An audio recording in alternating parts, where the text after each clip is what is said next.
Boa noite, meus irmãos. Uma alegria muito grande poder compartilhar esse espaço de estudo, né? Eu estou aqui não na condição de expositor, mas de mediador de um estudo, né? Na condição de um aprendiz, como todos nós na Escola da Vida. E escolhemos na noite de hoje, para estudar com vocês, o tema mediunidade com Jesus.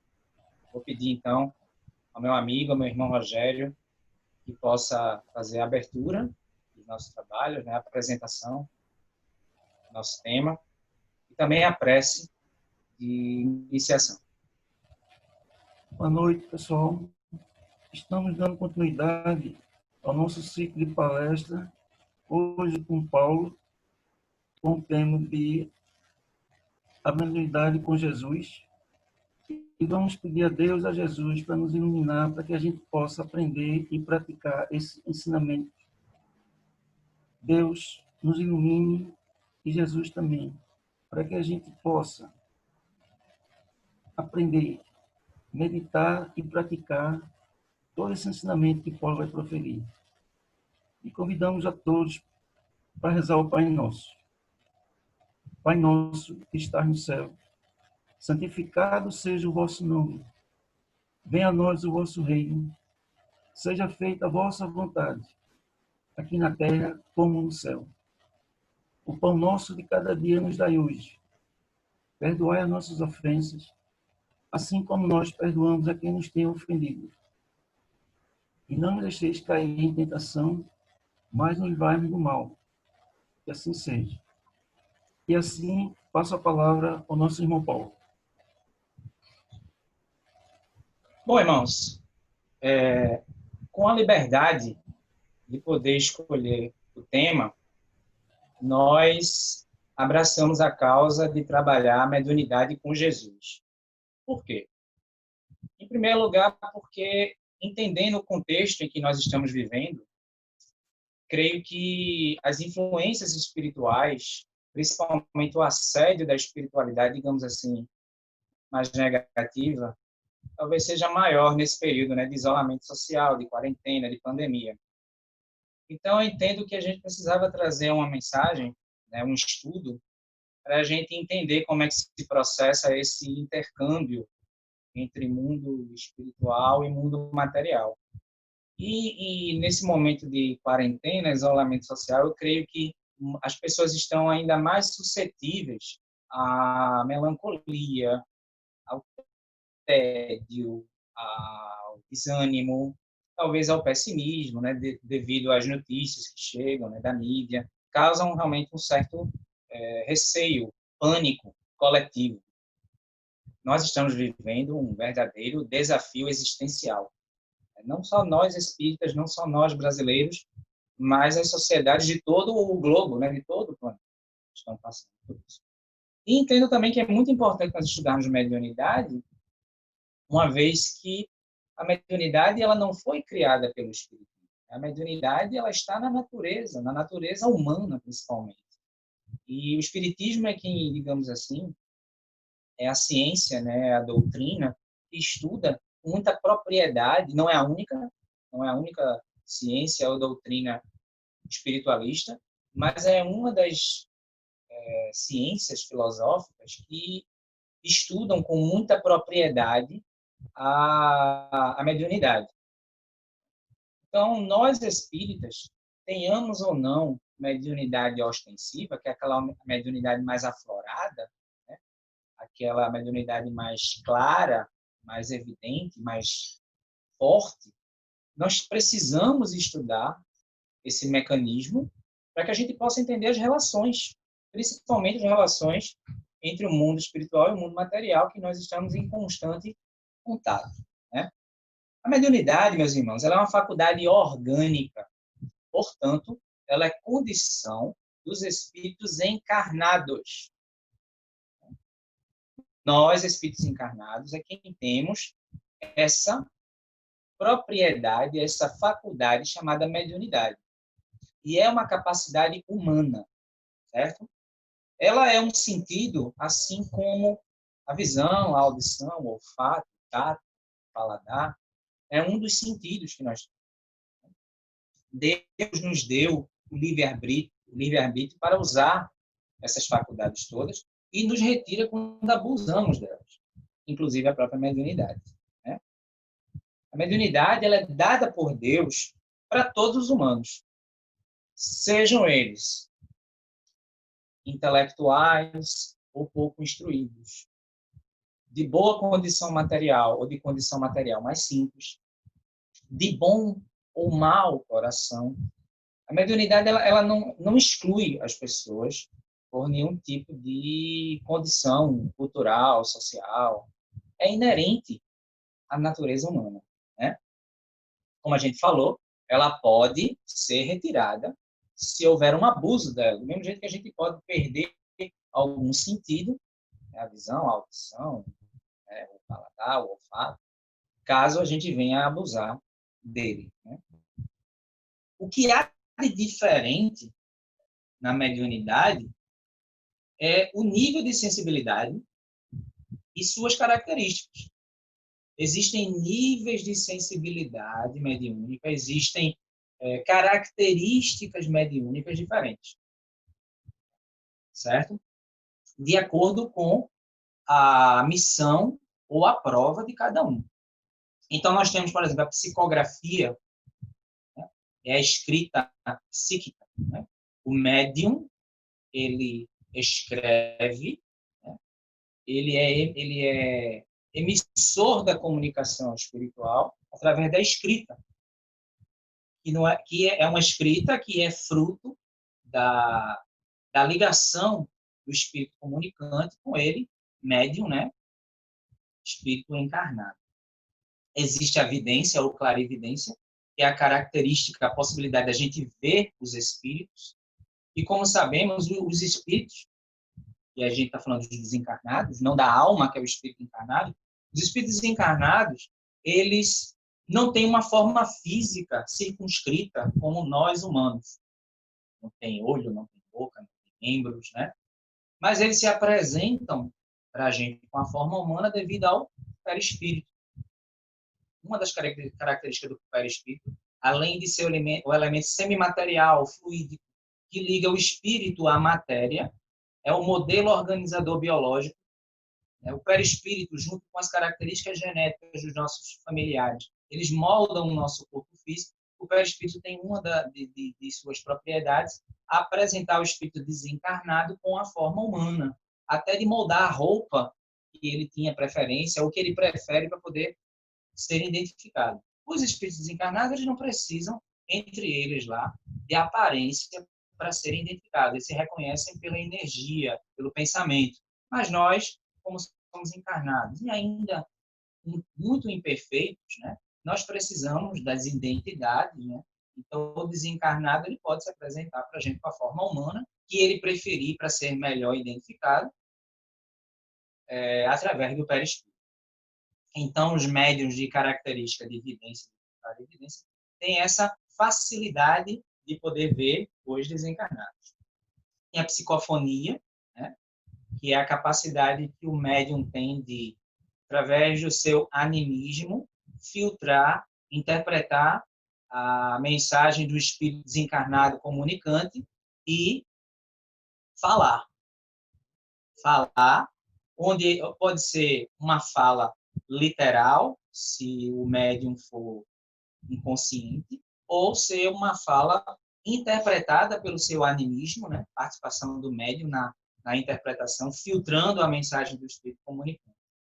Temos os médiuns de cura, que, como sabemos, são espíritos encarnados que têm a capacidade de utilizar fluidos positivos semelhantes ao passe magnético, né? Ao passe, para aliviar dores, para sanar deficiências físicas e perispirituais, até curar, se for do merecimento da pessoa que está recebendo aquele tratamento. Uns terão o merecimento de serem curados, porque têm o merecimento pela sua evolução ou pela sua fé. Outros podem não ter a cura total, mas aquele processo de tratamento espiritual através da mediunidade de cura pode ajudar a medicina da Terra e ela precisa existir, né? O espiritismo é uma ciência que caminha lado a lado com as outras ciências. O espiritismo não veio para substituir as outras ciências. A mediunidade de cura ela pode ajudar no tratamento do encarnado junto ao tratamento médico, né, da medicina da Terra. O espiritismo não veio para substituir a medicina terrestre e muito menos as outras ciências. Veio para caminhar lado a lado, complementar e ajudar. Uns têm a premonição através de sonhos ou através de visões. Quer dizer, nós temos vários tipos de mediunidade. Voltando a frisar, irmãos, que médiuns ostensivos nem todos nós somos, né? Nem todo mundo tem essa capacidade da ostensividade, que é a sensibilidade mais aflorada, mais forte, mais aguda, que a gente comumente diz que é aquela pessoa que tem a necessidade de não só estudar a sua faculdade, a sua característica mediúnica, mas normalmente tem a missão ou a prova de trabalhar a sua mediunidade a serviço da humanidade, a serviço dos espíritos. A mediunidade, meus irmãos, é uma oportunidade para os médiuns levarem luz e esclarecimentos para os espíritos encarnados e desencarnados. E, principalmente, é a oportunidade de avanço moral, avanço na evolução espiritual para o médium. A pessoa que tem a mediunidade ostensiva, ela está tendo a grande oportunidade de avançar na sua evolução espiritual e também de resgatar equívocos do passado, corrigir equívocos do passado. É evidente que a gente não pode generalizar, né? Nem todo médium ostensivo é uma pessoa apenas carregada de compromissos do passado, né? De erros, e que veio apenas como prova, enfim. A gente não pode generalizar, né? Não pode homogeneizar, porque cada um de nós tem uma trajetória evolutiva diferente, tem um grau de evolução diferente e tem um planejamento reencarnatório diferente, né? Mas, de modo geral, o médium ostensivo ele está tendo a grande oportunidade de evoluir espiritualmente, de resgatar equívocos do passado. A mediunidade, meus irmãos, ela é uma aptidão. Não necessariamente essa aptidão ela significa contato constante com os espíritos desencarnados. Mas há, né, um alcance maior, há uma abertura maior para o plano espiritual através da mediunidade. Médiuns, se eu pudesse usar aqui uma linguagem bem simbólica, né? As palavras às vezes não conseguem definir, né? A nossa língua ela é ainda limitada comparada com os desígnios de Deus, né? Com a complexidade que é o universo, que é a vida, que é a mediunidade. Mas se a gente pudesse, de maneira simbólica, alegórica, tentar comparar os médiuns são como instrumentos, são semelhantes a antenas ou satélites artificiais que captam e transmitem comunicações. De maneira simbólica, a gente pode colocar que os médiuns são dessa forma, né? São assim. Se eu tenho a certeza, né, a comprovação de que sou médium ostensivo, o que eu preciso fazer? Não é meu caso, eu que estou falando aqui com vocês, eu não tenho ostensividade, né? Possa ser que venha aflorar mais à frente, e se estiver, né, eu vou tentar estudar e me preparar para ser o melhor instrumento possível dos espíritos. Mas uma vez o espírito encarnado, tendo a certeza que ele é médium ostensivo, e há uma série de sintomas, né, mas que devem ser avaliados por outros médiuns e doutrinadores experientes numa casa espírita bem orientada, uma casa espírita bem preparada.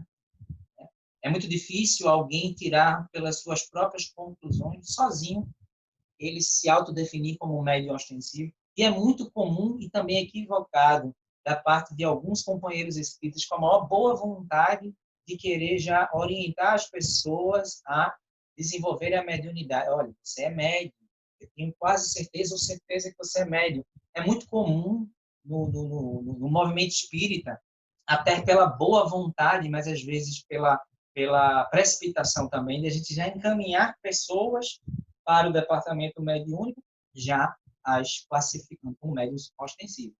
É preciso muita cautela, muita prudência e muito estudo, uma avaliação muito minuciosa, muito bem observada por médiuns e doutrinadores espíritas experientes e que têm uma certa sensibilidade também para poder chegar a essa conclusão e dizer, olha, você tem mediunidade ostensiva. Mas, assim, eu descobrindo que eu tenho mediunidade ostensiva, o que devo eu fazer? Em primeiro lugar, continuar frequentando uma casa espírita. Em segundo lugar, conversando com a equipe mediúnica, né? Médiuns, doutrinadores, estudiosos da casa, né? Procurar estudar a mediunidade. Estudar na casa espírita e fazer o dever de casa também, ler em casa. O espírita, de modo geral, não apenas um médium ostensivo, ele tem que ser um consumidor de livros, né? Tem que ser um leitor. Ele tem que ser um estudioso, tem que gostar de ler, ter o hábito da leitura. O espírita, de modo geral, seja ele trabalhador, frequentador, em especial os trabalhadores. Né? Por quê? Porque a mediunidade, meus irmãos, ela precisa ser estudada. Eu preciso estudar a mediunidade. Eu preciso identificar quais são as características da minha mediunidade. Qual tipo de mediunidade eu tenho? Psicofonia, psicografia, clarividência, enfim. Qual é o tipo de mediunidade que eu tenho? Eu preciso me conhecer, eu preciso conhecer as características da minha faculdade mediúnica. Né? Estudar, desenvolver, disciplinadamente, né? Com o apoio da equipe de trabalhadores encarnados e desencarnados da casa espírita, desenvolver essa mediunidade, o que não quer dizer que todo médium venha a desenvolver, mas há uma possibilidade boa, né? E trabalhar essa mediunidade de forma responsável. Por isso nós escolhemos como tema mediunidade com Jesus. É uma mediunidade com o Evangelho. A mediunidade com sabedoria, com amor. Né? A mediunidade educada. E a mediunidade, meus irmãos, por que ela precisa ser estudada? Por que ela precisa ser desenvolvida para depois ser trabalhada na casa espírita?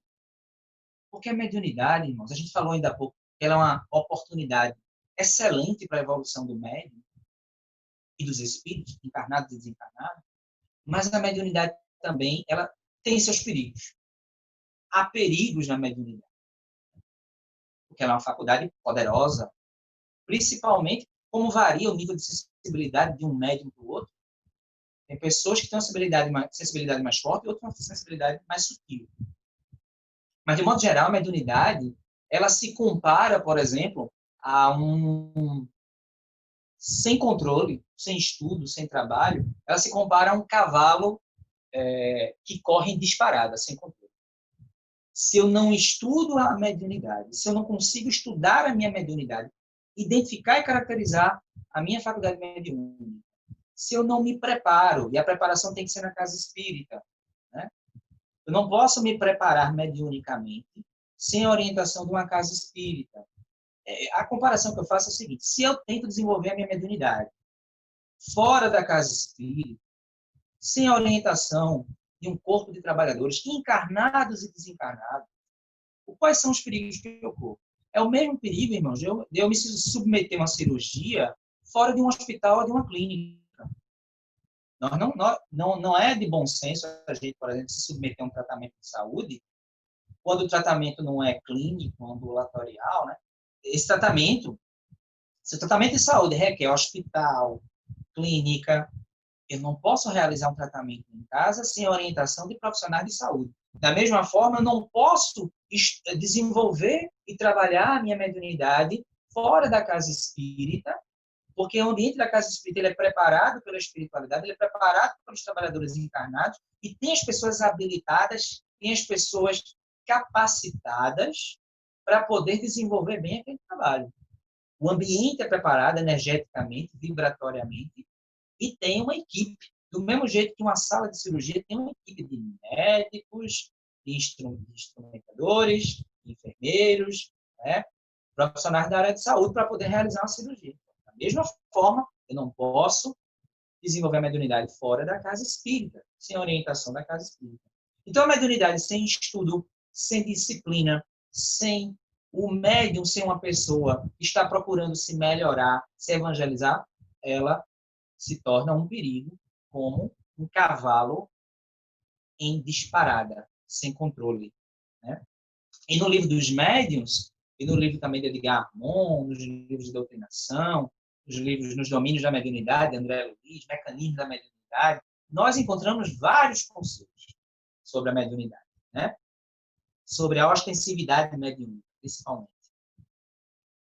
Conselhos esses que nos alertam para, se a mediunidade não tem estudo, não tem desenvolvimento, se eu não tenho controle da minha faculdade mediúnica, eu corro sérios riscos. Riscos esses ligados à minha saúde mental, psíquica e à minha saúde física também. Quando eu não controlo a minha mediunidade, quando eu não trabalho a minha mediunidade de forma equilibrada, honesta, correta, eu estou correndo sério risco de não ter controle dela, de aquilo passar a ser um perigo para a saúde espiritual, psíquica, mental e para a saúde física também. Certo? Meus irmãos, ao longo da história, a mediunidade ela não é um fenômeno recente na Terra, muito longe disso, né? Muito longe disso. A mediunidade é um fenômeno que existe praticamente desde que existem espíritos encarnados. Desde os tempos de mundo primitivo, nós já tínhamos, né, esse intercâmbio, essa influência entre mundo espiritual e mundo material. Ela não é um fenômeno recente. Ela é um fenômeno de milhares e milhões de anos na história da humanidade. Né? A história, a trajetória da humanidade registra sacerdotes, guerreiros, pajés, pitonísios, adivinhos, oradores, filósofos, que tinham a ostensividade mediúnica, que trabalharam a sua mediunidade, que usaram a sua mediunidade, uns para o bem, outros para o mal, uns ingenuamente, outros equivocadamente, outros maliciosamente. Né? Então, meus irmãos, no Egito Antigo, na antiga Pérsia, hoje Irã, na Índia Antiga, China, Roma, Grécia, Mesopotâmia, Israel, Palestina, desde os tempos antigos nós temos registros de fenômenos mediúnicos. Ao longo do nosso estudo aqui, eu vou citar personalidades, né, da história, pessoas conhecidas nos relatos históricos, médiuns ostensivos. Por exemplo, na Grécia Antiga, o poeta grego Homero. Homero era médium ostensivo. Homero, meus irmãos, aquele que escreveu a Ilíada e a Odisseia. A Ilíada narra a guerra de Troia. E a Odisseia, as aventuras do herói grego Ulisses, ou Odisseu. Homero era médium ostensivo. A literatura espírita registra isso, certo? Sócrates. Eu creio que depois de Jesus Cristo, depois de Jesus, o homem mais sábio que existe toda a história. Sócrates. O grande filósofo grego Sócrates, um humanista. Sócrates era médium ostensivo. Sócrates, várias vezes, ele foi um dos primeiros a pregar a imortalidade da alma, reencarnação, Deus único. E como sabemos, por isso, foi considerado subversivo para a época dele e acabou sendo condenado pelo Tribunal de Atenas a beber cicuta. Né? Sócrates, meus irmãos, ele era médium ostensivo. E como é que a gente pode perceber isso na biografia de Sócrates? O grande filósofo grego, ele escutava daimons, do grego gênios. Esses daimons eram espíritos desencarnados, espíritos esses que inspiravam Sócrates. Espíritos, guias espirituais de Sócrates. Então, ele dizia, eu escuto daimons, do grego gênios. Né? Eram espíritos desencarnados, que muito inspiraram Sócrates. Guias espirituais. Platão. Platão foi um dos primeiros a desenvolver a teoria do mundo das ideias. É a dimensão espiritual, paralela à nossa, né? Paralelo ao natural, ao normal. Porque tanto o mundo espiritual como o mundo material são mundos naturais. Então, o filósofo grego Platão, Oriente Médio Antigo, Israel, Palestina, Moisés, o Decálogo, os 10 Mandamentos, foi o primeiro livro mediúnico escrito, né? Numa pedra. Foi manuscrito. Mas foi um dos primeiros livros mediúnicos, podemos dizer assim. Então, Moisés, médium, ostensivo, né? Nos trouxe aquela informação de um Deus que a humanidade podia entender naquele tempo histórico. A humanidade, nós naquele momento encarnados, naquela região ou em outras regiões, não entenderíamos um outro Deus que não fosse daquela forma que Moisés passou, um Deus mais rígido, né, mais duro, punidor, castigador. Aí veio Jesus. A gente pode colocar que Jesus tinha todos os tipos de mediunidade e dominava todas elas, porque Jesus não é um espírito acima da média, e quando aqui esteve já era um espírito acima da média. É que foram das mãos de Jesus que esse planeta foi feito. Nós encontramos essa informação naquele livro A Caminho da Luz, né? Emmanuel. Logo nos primeiros capítulos, o Divino Escultor e a Gênese Planetária, das mãos augustas, né? do latim, do romano, divinas, das mãos augustas, das mãos divinas de Jesus, nasceu esse planeta. Jesus tinha todos os tipos de mediunidade, tinha consciência e dominava todas elas. Tinha mediunidade de cura, como sabemos, Jesus manipulou fluidos, direcionou fluidos medicamentosos que fizeram tetraplégicos, hemiplégicos, deficientes visuais, pessoas doentes com a hanseníase, com a lepra, serem curados, operou desobsessões, e ele nos alertava naquele momento que nós poderíamos fazer tudo isso e muito mais. O que faltava a gente era fé, confiança e estudo, né? Jesus, quando trouxe a lei de amor, o evangelho, a boa nova, médium, né? Dando um salto no tempo, chegamos na Idade Média, período medieval, época dos castelos, dos cavaleiros, dos camponeses, dos senhores feudais, né? Na Idade Média, nós tivemos uma jovem camponesinha do condado de Dom Remy, na França, então Joana d'Arc, ou Jeanne d'Arc. Ela escutava vozes, ela tinha premonições, e foi graças a uma dessas premonições que Joana d'Arc ajudou a cavalaria francesa a se preparar para um ataque surpresa da cavalaria inglesa. E como ela teve a premonição, a visão de que os cavaleiros ingleses estavam indo em direção à cavalaria francesa para atacar-lhes de surpresa, essa premonição de Joana d'Arc foi fundamental, decisiva, para que os franceses impedissem, né, o ataque surpresa dos ingleses, pudessem vencer a guerra também.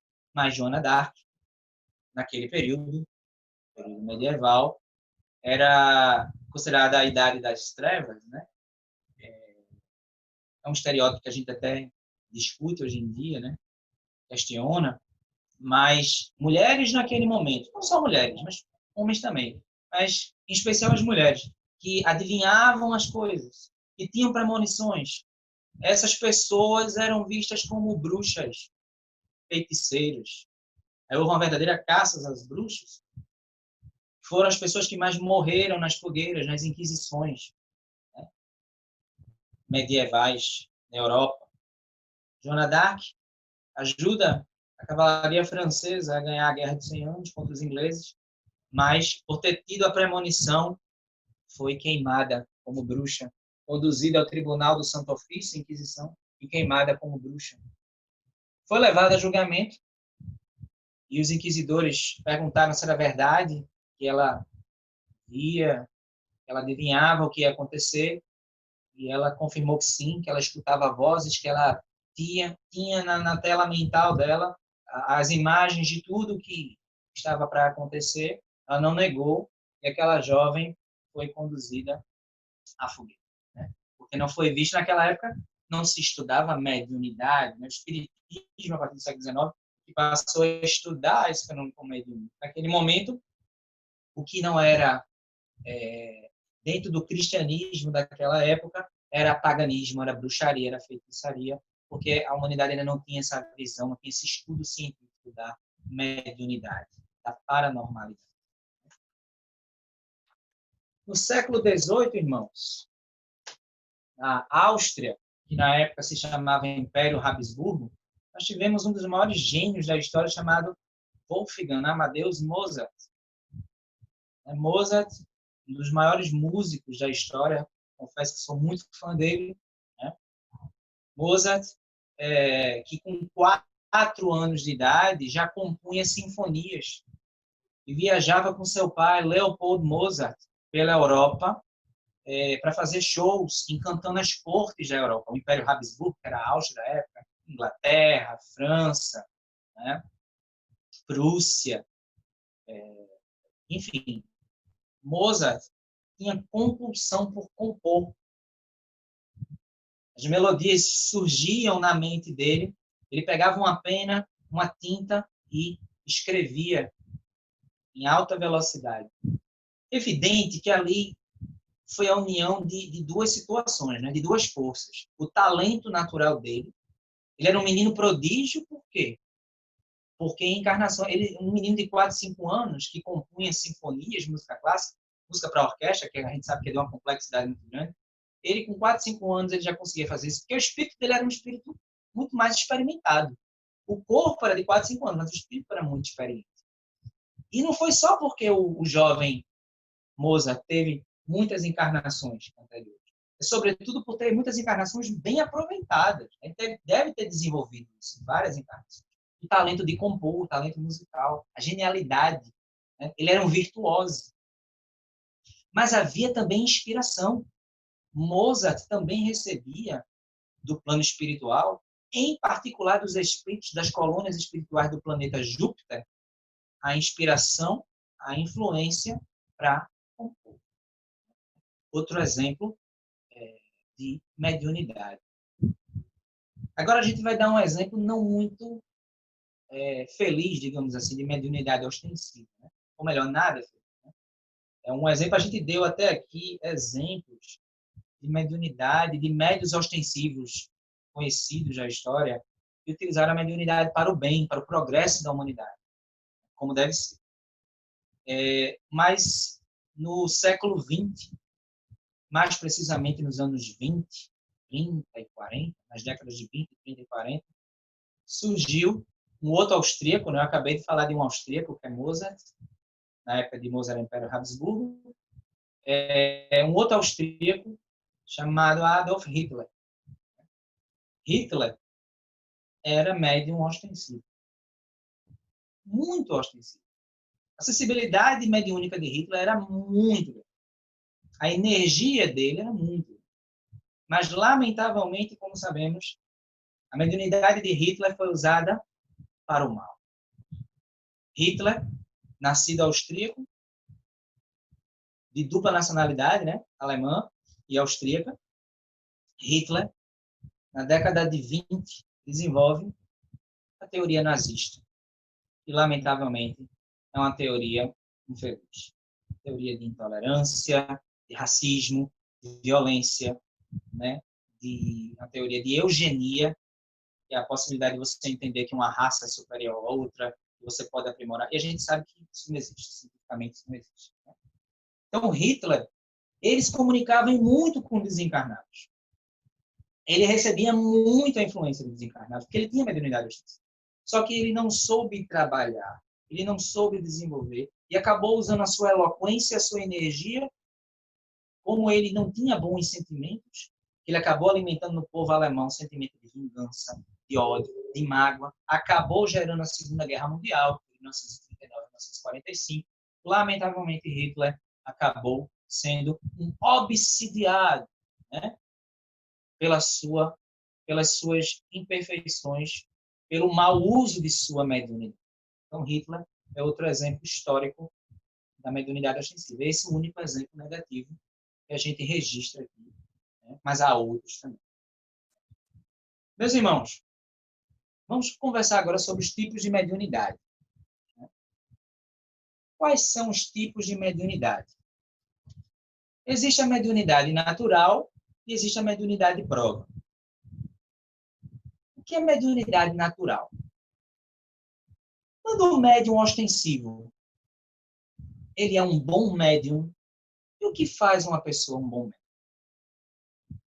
Ser estudiosa, ser disciplinada no seu desenvolvimento na casa espírita, não procurar não faltar ao trabalho na casa espírita, realmente só se for inevitável, assídua, e principalmente, que o tema da nosso estudo é mediunidade com Jesus, e principalmente é uma pessoa que trabalha pela sua melhora espiritual, pela sua reforma íntima, pela sua autoiluminação, pelo seu crescimento moral e intelectual, pela sua evolução. Se essa pessoa, se esse médium ostensivo é uma pessoa moralizada, não é moralista, é moralizada, é uma pessoa que está trabalhando incansavelmente pela sua educação, pela sua autoiluminação, pela sua evangelização, por se tornar uma pessoa de bem, estuda e trabalha bem sua mediunidade, ele acaba desenvolvendo a característica da mediunidade natural. O que é a mediunidade natural? É justamente a intuição perfeita, ou quase perfeita, né? Porque ele tem um controle da faculdade mediúnica dele a ponto dessa mediunidade ser no sentido que ele pode ter o domínio sem maiores obstáculos. E sem aqueles perigos que a gente relatou para a saúde física e emocional, né? Psíquica. Mas existe também a mediunidade de prova. A mediunidade de prova é quando há pouca evolução espiritual no médium ostensivo, né? Médiuns que cometeram muitos equívocos em encarnações anteriores, eles recebem, né, por empréstimo de Deus, essa capacidade mediúnica, a ostensividade, antecipadamente, assumida no plano espiritual, antes da reencarnação, durante o planejamento reencarnatório, né? E numa linguagem simbólica, a gente pode dizer que são médiuns que estão vindo para, digamos assim, simbolicamente, trabalhar a questão dos seus débitos, né? Dos juros, débitos pagos com juros, pelos equívocos praticados nas experiências encarnatórias anteriores. Essa é a mediunidade de prova. Então, nesse caso, a mediunidade é um castigo? Não. A mediunidade, seja natural ou de prova, até porque Deus não castiga ninguém, a mediunidade, seja ela natural ou de prova, ela é sempre uma oportunidade extraordinária para a evolução do médium e dos espíritos encarnados e desencarnados, quando o médium é um bom instrumento de trabalho, né? Então, irmãos, a mediunidade de prova, digamos assim, médios ostensivos de prova são aqueles que, lamentavelmente, vêm com uma carga de equívocos muito grande no passado, mas que estão tendo a oportunidade de resgatar esses equívocos através do trabalho, na seara do bem do Cristo, utilizando a sua capacidade. Os médios podem ser conscientes, semiconscientes ou inconscientes. Lembremos sempre da questão do animismo. Organicamente, nós temos a glândula pineal. Ela é praticamente o cerne dessa questão aí. A glândula pineal é a glândula exatamente que ajuda, né, nesse intercâmbio mundo espiritual e mundo material. O animismo é justamente a capacidade que o médium tem de poder, quando ele é semiconsciente ou consciente, de poder filtrar, interpretar, até usando as suas palavras, mas as mesmas ideias dos espíritos desencarnados comunicantes. Então, nós temos os médiuns conscientes, que é o espírito, que é quando o espírito comunicante ele se aproxima do médium, mas não mantém contato com o perispírito do médium. Certo? E esse contato, Paulo, é através de qual canal? Se o espírito comunicante, ele utiliza o médium consciente, ele se liga ao médium não através do perispírito, para poder se comunicar. Como é que ocorre essa comunicação? Como é esse canal? É através da telepatia das ideias. Quando o médium ostensivo é consciente, ele tem a participação na comunicação. Não é adulteração, irmãos, da comunicação. Não é adulterar nem deturpar a comunicação. Ele tem consciência, né? Não vou dizer a você que plena, mas ele tem consciência de boa parte daquela comunicação, ele tem a capacidade de até usar as palavras dele, mas com as mesmas ideias que comunicam. E o canal é a telepatia das ideias. Nós temos os médiuns semiconscientes. Nessa situação, pode haver uma possível afinidade fluídica, vibratória, energética, entre o médium e o espírito desencarnado comunicante. Tá?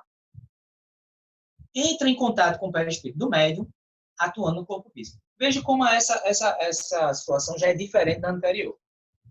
Na anterior, que é o médium consciente, o espírito comunicante, o desencarnado, ele não se liga ao perispírito do médium. Tá? É emissão de ideias telepaticamente. Nessa situação, no semiconsciente, não. Há uma ligação do espírito desencarnado com o perispírito do médium ostensivo. Que isso não quer dizer que o espírito desencarnado entra no corpo do médium. Não, isso nunca existe. Tá? Quando você vê isso em Hollywood, né, em filmes espiritualistas, ou filmes ou novelas que tentam ter uma conotação espírita, e às vezes é espiritualista, mas não é espírita, o espiritismo é uma doutrina espiritualista, mas nem todo espiritualismo é espiritismo, né? Sempre tenha certeza que é fantasia essa história de o espírito entrar no corpo do médium. Não entra nem no corpo do médium, nem no corpo de ninguém. Isso é fantasia. Dois espíritos não podem ocupar ao mesmo tempo lugar no mesmo espaço do corpo físico. Isso é fantasia ou falta de conhecimento, certo? Quando o médium é semiconsciente e há a ligação do espírito comunicante com o perispírito dele, o médium ele empresta tecidos e órgãos do seu corpo físico através da ligação perispiritual para ser emissor da comunicação do espírito desencarnado. Então, o espírito desencarnado, através do perispírito médium, ele toma emprestado, isso não é uma possessão, irmãos, mas ele toma emprestado os órgãos vocais, as pregas vocais, né? Os órgãos responsáveis pela fala, pela comunicação. E aqui vai principalmente para a questão da psicofonia, né? Que é a fala, através da mediunidade, né? E o espírito comunicante, ele não chega a ter o domínio completo sobre o corpo físico do médium. Não é uma possessão, de forma alguma, né? Mas o médium ele se encontra em semi-transe. Ele se encontra semi-adormecido. Tá certo? E o espírito comunicante fica com uma liberdade maior de se expressar. E tem o espírito, o médium, né? Ostensivo, inconsciente. Que é quando o espírito comunicante ele transmite suas ideias diretamente, sem o animismo, sem a interpretação do médium. É inconsciente. Certo? Chico Xavier, né, grande referência não só para os espíritas do mundo, mas para a cristandade, né, para a comunidade cristã mundial. Chico Xavier, ele tinha como forte característica na sua mediunidade o mecanicismo. Né? Ele era um médium mecânico. Chico, ele recebia as comunicações e semelhante a Mozart, não comparando a evolução espiritual e nem campo de atuação, e nem, como é que posso dizer? Não estou comparando a evolução, nem perfil psicológico, mas muitas vezes, né, na maioria das vezes, mecanicamente ele escrevia ali ideias que não eram dele. Por isso que Chico nunca aceitou direitos autorais nas suas obras, porque ele, humildemente, honestamente, como deve ser, Chico, ele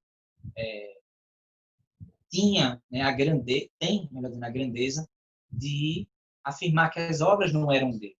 Ele era um instrumento, como disse, né?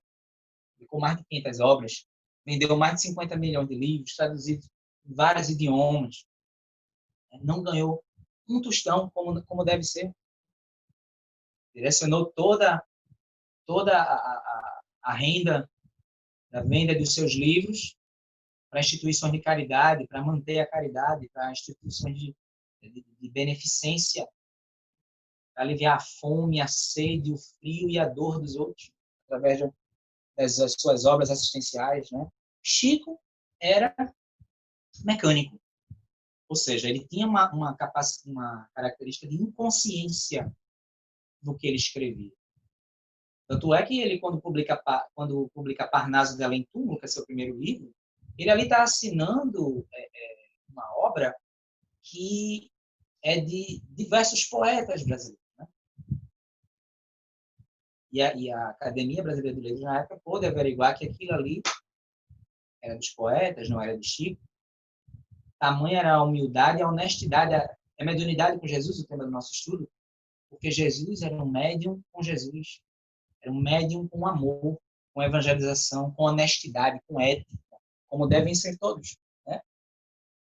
Então, Chico, ele era mecânico, era inconsciente, onde ele escrevia ali em nome de Emmanuel, de André Luiz, de filósofos, de poetas, poetisas. Certo? Algumas vezes, Chico era levado em projeção astral por Emmanuel para os ambientes que ele descrevia nas suas obras. Né? Emmanuel chegou a levar Chico para nosso lar em projeção astral. Que Chico pudesse ver em loco o que ele tinha escrito mecanicamente em nosso lar, nas demais obras de André Luiz. Mediunidade com Jesus. Irmãos. O que é mediunidade com Jesus? É a mediunidade, como a gente falou, com amor, com ética, com honestidade. Aliás, tudo na vida, né? Não apenas a mediunidade. Tudo na vida deve ser praticado com ética e com honestidade. A gente não está aqui encabeçando um discurso puritano, moralista. Esse que vos fala é um ser imperfeito, como qualquer ser humano normal, espírito de terceira ordem que está ainda lutando para sair da terceira para a segunda ordem, e que acho que ainda vai demorar muito para sair da terceira ordem, espírito imperfeito e atrasado. A gente não está aqui alimentando um discurso puritano, santificado, mas, enfim, tudo na vida requer ética, honestidade, transparência, humildade. Mediunidade com Jesus, o médium, quando ele assume o compromisso com a missão que ele tem, com a evolução dele, com ajudar o progresso da humanidade, é um médium estudioso, é um médium que consome livros, livro dos médiuns, mediunidade de Garmon, doutrinação Rocha de Si, nos domínios da mediunidade, André Luiz, mecanismos da mediunidade, né? Tem que ser consumidor de livros. Para montar esse estudo aqui, eu precisei estudar pelo menos uns 3 a 4 livros, incluindo a codificação, para poder montar o estudo da noite de hoje. Né? Tem que ser um consumidor de livros, tem que ser uma pessoa disciplinada, tem que ser uma pessoa ética, moralizada, evangelizada, de bom coração, bem intencionada. Até porque, se não for nada disso, vai sofrer os perigos da obsessão, que pode levar à loucura, né? E que também pode lhe fazer perder a mediunidade e perder a oportunidade de evoluir espiritualmente e de resgatar seus equívocos do passado. Né? Jamais se deve comercializar a mediunidade. Tenhamos Chico Xavier, Divaldo como exemplos, né, que direcionam toda a arrecadação das vendas dos seus livros para o bem, para a caridade e para instituições de beneficência. Não posso ganhar dinheiro nem status, e status é vaidade, é ego, é orgulho, com a minha mediunidade. Né? Dai de graça o que de graça recebeste. Essa é a ética do Cristo. E não só os médiuns. Todos nós necessitamos nos autoeducar, nos evangelizar. Reforma moral interior, através da mudança de sentimentos, de pensamentos, de atitudes. Reforma íntima, reforma moral. Todos nós temos a necessidade de sermos seres humanos melhores, pessoas menos imperfeitas, a dominar as nossas más tendências, as grosserias do nosso espírito, a ser solidário, a ser amoroso, a ser caridoso, não a ser puro nem perfeito. Como disse Allan Kardec, reconhece o verdadeiro espírita pelo esforço que faz, né, no controle das suas más inclinações e na sua reforma moral. E esse conselho não é apenas para os médiuns, para toda a humanidade. Né? Ser médium é a feliz oportunidade de trabalhar para Jesus e para o próximo. Certo? Bom, meus irmãos, essa foi a proposta que a gente trouxe aqui para vocês, certo? Pelo meu relógio aqui, a gente tem uns 9 minutos ainda. E aí a gente abre esses 9 minutos, pelo menos para o meu relógio são 9 minutos, para quem desejar comentar, perguntar alguma coisa, tirar alguma dúvida. Nesse momento, está aberta a palavra para quem desejar perguntar ou comentar alguma coisa. Paulo? Grande! Tudo bom, Rildo? Tudo bem? Paz para todos. Paz para todos, Rildo. Paz para todos. Paulo, eu tenho uma dúvida. Um irmão, um espírito mediúnico, ele pode registrar, mesmo que acidental ou intencionalmente, a mediunidade que ele tem da clarividência, ou seja, se ele vê os espíritos, ele consegue fotografar, por exemplo? É mais uma curiosidade ou, sei lá, uma dúvida? Rildo, meu querido, assim, eu creio que a tecnologia da Terra, tecnologia humana, né? Já houve alguns registros acidentais, podemos dizer assim, de vultos, de sombras, que alguns estudos mais cuidadosos comprovaram que não era a presença de espíritos desencarnados, era uma sombra, era a inclinação da luz, alguma coisa assim, a propagação da luz. Mas outros não chegaram a essa conclusão e acabaram, digamos assim, eu posso dizer, flagrando, entre aspas, né, presenças espirituais, mas que mesmo assim não ficou tão claro. Isso não é comum. Né? Sendo bem sincero com você, isso não é comum. Eu penso que quando, por um acidente, eu faço uma gravação, por exemplo, com uma câmera, um celular, ou tiro uma foto, e aparece uma imagem estranha, como se fosse um elemento a mais, uma pessoa a mais, se aquilo ali é uma presença espiritual, de alguma forma aquilo foi necessário, né? Para os mais céticos, digamos assim, começarem a enfraquecer um pouco o seu orgulho, a sua vaidade, e perceberem que existe um mundo espiritual. Mas isso não é um fenômeno comum. O médium em si, eu não, até onde eu estudei mediunidade, eu não encontro registros de médiuns que conseguem registrar, mesmo os clarividentes. Não encontro registro de conseguir eles intencionalmente registrar os espíritos estão se comunicando ou que apareceram para ele, que ele consegue ver. Ficou claro, assim? Prazer em rever você, meu amigo.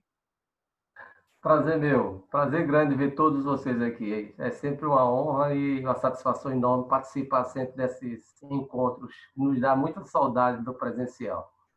É verdade. Aliás, é um prazer ver todos vocês aqui. Viu? Compartilhar esse espaço para a gente. Todos que estão aqui, um prazer ver e estudar junto com vocês. Mais alguém gostaria de fazer alguma pergunta, algum comentário? Paulo, Fernando, Fernandinho, primeiro cumprimentar você, que faz tempo que eu não lhe vejo, e a turma aí, tá aí Rogério, tá aí Fernando Filho, Silvio lá no cantinho. Olha, é um prazer imenso encontrar de novo, pelo menos à distância, mas é muito bom. Primeiro, não é fazer nenhuma pergunta para você, mas endossar o que você disse aí, realmente a mediunidade com Jesus. Lamentavelmente, você sabe que a responsabilidade do médium é muito grande, quanto àquela de evolução natural, como essa que veio por provas. Eu acho a prova mais contundente porque a outra você vai desenvolvendo lentamente, lentamente, mudando a sua postura, a sua maneira de ser, reforma íntima, reforma moral. Você vai adquirindo isso trabalhando em você mesmo, né? Você vai consertando aquilo que você viu errado lá atrás, mas não teve coragem, a não ser você assistir uma palestra do Centro Espírita, mudando a sua postura, a sua conduta, lendo, estudando. Tudo isso faz parte da nossa caminhada. Mas eu acho triste quando a gente se vê médios conhecidos, a gente não vai citar nomes, que cobram e cobraram mediunidade do seu trabalho e acabaram numa situação desastrosa, muito grande. Por quê? Porque não tiveram a responsabilidade de fazer esse trabalho caminhando, mediunidade com Jesus. Lamentavelmente, isso aconteceu com pessoas que a gente conhece, de perto da gente, de longe da gente, mas a gente conhece, moço. Lamentavelmente isso. Agora, eu acho assim, que a responsabilidade é muito grande, por isso que o centro espírita é o local ideal onde você tem que progredir, estudar a sua mediunidade, porque só isso é dentro do centro espírita. Não é em casa, não é na rua, nem com ninguém, conversando com ninguém, não. É um trabalho muito intenso que você tem que estar estudando com pessoa que tem capacidade também de mostrar a você o que é ser médium, o que é não ser médium, o que é fazer um trabalho bonito, sério ou errado. Isso é o que eu penso. Mas parabéns para você por ter trazido esse trabalho muito bonito, né? Um trabalho bacana, porque todos nós aprendemos alguma coisa sempre, né? Principalmente você que tem uma tecnologia muito grande de explanação, isso é muito importante. E fico muito feliz de ver você novamente, que fazia muito tempo. E Silvio está lá no canto, Fernandinho está ali no canto, Rogério está ali, e tem outros aí que eu não estou vendo, mas com certeza está ali assistindo e eu fico muito feliz com isso. E para completar, chega lá na sua casa, dá um abraço para seu pai, para sua mãe, de coração, tá bom? Para todos eles, tá bem? E um abraço para obrigado. você. Daqui a pouco a gente está mostrando para a campanha do quilo. Com certeza. Um abração para você, para a Márcia. Meu amigo Rildo, que falou ainda há pouco. Um abração para Rildo, para Carolina. Oi, Márcia. Um abraço para Rildo, para Carolina, para Dona Maria José, para todo mundo. Dona Maria José, pois é, quando eu vi Rildo aí, eu falei, eixa, menino da campanha do quilo está tudo aí com a gente, né? Mas se Deus quiser, quando acabar essa pandemia, Obrigado. vou voltar aí com aquele amor. Não é não, Rildo? Não é não, meu filho? Com certeza, meu pai. Eu fiquei feliz também de ver Arthur aí. Arthur está por aí. Eu fiquei muito feliz de ver Arthur, que já veio na palestra passada e fiquei muito feliz de vê-lo, que é meu amigo de tantos e tantos anos. Deus abençoe vocês por isso, tá bom? Muita paz. Um abraço a Marizé por mim, tá bom? E eu agradeço muito por esse espaço, né? Eu estou aqui na condição de aprendiz igual a todo mundo e a gente tem tido a liberdade de escolher os temas. Eu achei que era pertinente, né? Essa época de pandemia, eu imagino muita gente na melancolia, no tédio. Imaginem como não está a influência espiritual nesse momento, né, meus irmãos? Muita gente caindo mais ainda em depressões, enfim. Porque o assédio, quando a gente está uma vibração baixa, o assédio da espiritualidade negativa, que tem afinidade com isso, vem mais forte. Então, é importante a gente estudar a mediunidade também, para saber neutralizar a influência negativa dos espíritos e abrir o canal para a influência positiva dos espíritos, né? Já que nem todos somos médiuns ostensivos, mas mediunidade quase todos temos, né? Praticamente todos temos, né? Médiuns ostensivos nem todos somos. Então, assim, a gente tem que saber se preparar para a gente não cair nessa armadilha existencial que o isolamento é necessário, totalmente necessário, mas, né, desse assédio da espiritualidade negativa e abrir o canal para a espiritualidade positiva, né? Esse é um momento que, mais do que nunca, a gente tem que se apegar a Deus, a Jesus e aos bons espíritos, para que, justamente, a nossa vibração não baixe por conta da quarentena, do isolamento social. Mais alguém gostaria de fazer alguma pergunta, alguma colocação, meus irmãos? Ô, Paulo, deixa eu falar um pouquinho. Ô, Paulo, é o seguinte, veja só. A gente está preso dentro de casa há 4 meses, né, aproximadamente. Mas eu estou com o coração tranquilo, sinceramente, porque tem gente que fica desesperado, fica doente, essa coisa toda. Mas qual é a gente que tem um conhecimento espiritual, sabe que o que está acontecendo no mundo não é por acaso. Tudo está sob o Pai Celestial, tudo está sob o controle dele. Quando você sabe que tudo está sob o controle do nosso Pai Celeste, você fica tranquilo e sereno. Não tem que ficar aí com doente, nem problema de distonia no coração, porque não sai. Eu não sinto parte com depressão, eu não sinto, da minha parte, eu não sinto, não. Graças a Deus, não. Graças a Deus, não. Ok? Graças a Deus. Ô, Paulo, Flavinho. tudo bom? Olha, primeiro Tudo bom, eu gostaria de parabenizar por sua exposição. Foi uma exposição muito rica, foi uma exposição que certamente você teve que fazer uma pesquisa importante, trouxe fatos históricos que não são de conhecimento geral, que nos enriquece bastante, nos fornece informações que a gente pode utilizar no nosso dia a dia. E eu tenho uma indagação. A minha indagação é o seguinte: nesse momento de pandemia, é muito comum, e está acontecendo, né, da gente ver vários textos que circulam na internet, às vezes entre colegas espíritas, né, do centro, em várias origens, né, atribuindo aquelas mensagens a determinados determinados espíritos conhecidos, outros nem tanto, e que muitas vezes trazem situações assim impactantes, né? Então, assim, sobre essa questão do joio, do trigo, né? Como é que a gente pode separar essas mensagens? Em que medida? Eu acho que a minha pergunta é: como é que a gente deve olhar, né, compreender, né, como é que a gente deve levar ou valorar essas mensagens que têm circulado tanto pela internet? O que é que você acha disso tudo? Flavinho, em primeiro lugar, obrigado pelas palavras, viu? É um incentivo bacana para a gente. Assim, a chave é Kardec, né? Kardec é a chave que abre a porta. Seguindo o exemplo de Kardec. Nos primeiros anos da Sociedade Parisiense Espíritas, Kardec recebeu mais de 1000 comunicações, em 2 ou 3 anos. A Sociedade Parisiense de Estudo Espírita é o primeiro centro social, né, da história. E assim, no livro Allan Kardec, o educador e codificador, de Zeus Van Tuyl e Francisco Thyssen, milhares de comunicações, Kardec avaliou todas, junto com a ajuda dos seus guias e mentores espirituais, né, o Espírito Verdade e Zéfiro, e com essa intuição e também com a sabedoria dele, ele conseguiu assim, perceber que de milhares de comunicações, digamos que centenas eram dignas de serem publicadas. E como é que ele percebia isso? Ele tinha muito cuidado quando ia publicar uma informação de teor moral. E ele tinha um cuidado ainda maior de publicar informações de teor científico. Então, ele usava a intuição dele, junto com a sabedoria dele, que eram consequências também de horas de reflexão, que ele se debruçava diante das comunicações e ficava até madrugada analisando uma por uma. Ele analisava minuciosamente.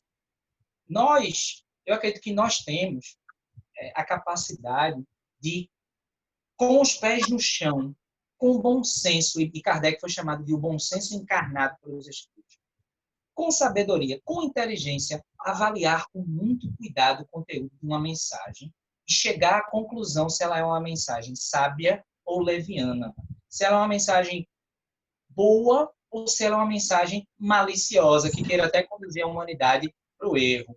Então, usando o bom senso, usando a reflexão, a capacidade, né, o método da filosofia de tese, antítese e síntese. Eu vou comparar uma teoria com outra teoria e chegar a uma conclusão, né? Uma teoria de ideia diferente, e a conclusão tem que ser uma ideia de bom senso. O próprio Kardec dizia, eu prefiro deixar de publicar 10 verdades do que publicar uma só mentira. Mas até ele chegar a essa condição, ele avaliava com muito critério que estava ali. E nessa fase de pandemia, é muito comum a sensibilidade, o pânico, o fanatismo, o desespero das pessoas levar as pessoas a acreditarem em tudo ou repelirem também tudo o que chega, né? A gente nem pode acreditar em tudo e nem pode repelir tudo. Eu acho que a separação do joio e do trigo, Fabinho, vem do uso do bom senso, da reflexão. É usar o método da filosofia. Ler, reler, se for necessário reler 10 vezes aquilo ali, avaliar, comparar com outras ciências, com outras teorias para chegar a uma conclusão. Se aquelas teorias não são de acordo, vamos puxar para o espiritismo, de acordo com o evangelho, de acordo com a ciência espírita, de acordo com a ciência humana que se tem conhecimento, consequentemente, ela não pode ser publicada, e já que a gente está numa era de tecnologia, tenhamos muito cuidado com as fake news, né? Certo? Um abração. Obrigado e boa noite a todos. Boa noite a todos. Bem, meus amigos, é chegada a hora, a gente já passou um pouquinho a mais do normal, né? Mas estamos aí, agradecemos a Paulo mais uma vez, uma bela explanação, e que possamos agora orar um pouco, né?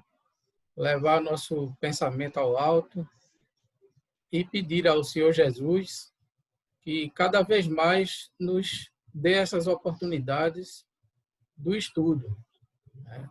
A oportunidade da reflexão, que possamos imaginar todos esses ensinamentos no nosso dia a dia, para que a partir desse esclarecimento possamos nos tornar cada vez mais luz na vida de cada um que nos procura, na vida de cada um que está ao nosso lado.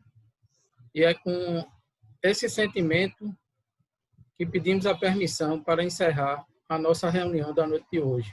Uma boa noite a todos. Boa noite. Boa noite. Agradeço muito pela oportunidade e por toda a assistência.